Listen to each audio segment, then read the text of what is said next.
Cuphead is a game that nobody cares about. All you do in this indie game is fight boss fights. This game would succeed if there was an actual level to go through before you fight a boss at the end of the level, just like the Super Mario games. I bet you there are only 6 boss fights. Cuphead will fail. Another year, another Forza game. Forza has been getting milked more than a cow. We all know the sales for the previous Forza games have been declining. So, I don't expect this game to succeed just like the other Forza games. Don't be surprised if Microsoft announces Forza Motorsport 7 at E3 2017. GT Sports is the racing game people will have their eyes on this holiday season.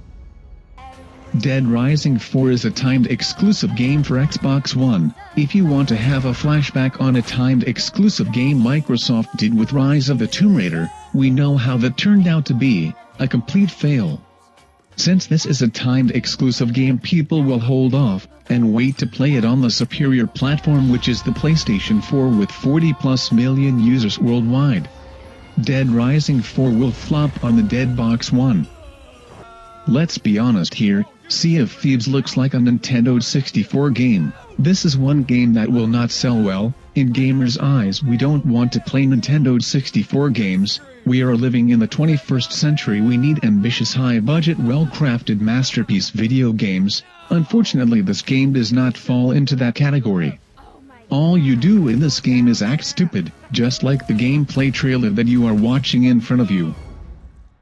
Don't be surprised if Sea of Thieves releases on Nintendo 64. Many misinformed sheeps thought Halo Wars 2 was a third-person shooter. Like I said plenty of times, a CGI trailer isn't gameplay. When everybody watched the actual gameplay of Halo Wars 2, people backed off on it, because it's an RTS game. Nobody plays that genre, except PC fanboys, but they won't care about this game because they have their own big exclusive RTS games on PC. Halo Wars 2 is going to fail. Crackdown 3 is a game that is going under the radar. No one is talking about this game, and when no one talks about a game, that means no one will buy the game. Crackdown 3 is nothing innovative. All you do is shoot down buildings, and make smiley faces on the wall with the bullets you are shooting your gun with. I feel like this game is on the verge of being cancelled. Scalebound is a poorly made RPG. The design of this game looks bland and blurry. It also looks like a PlayStation 2/PlayStation 3 game. Just look at this terrible gameplay. What is he even fighting? It looks like a huge pile of donkey shit, and you're hack and slashing it. They call this game an RPG, but for the past 2 years I haven't seen one RPG element for Scalebound. I'm going to be very generous, but this game is barely going to sell 500,000 copies worldwide.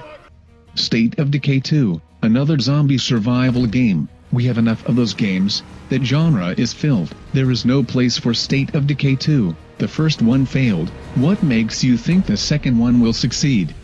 People will keep playing H1Z1 and DayZ, the top zombie survival game. I have a lot to say about ReCore, but I'm going to keep it short. ReCore is $40. Microsoft has no faith in this game. They know it will fail once it hits the market. Kenji Inafune, the creator of this game, also created Mighty No. 9, which got a huge backlash from fans and the media. I expect the same for ReCore. I predict a 70 Metacritic score or even lower.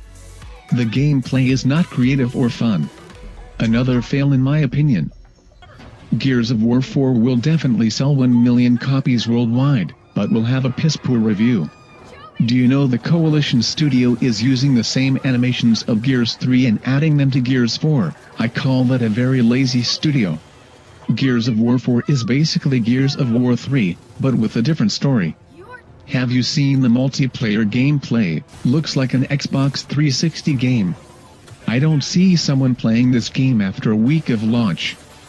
Make sure to hit that like button, subscribe and comment. Thank you for watching.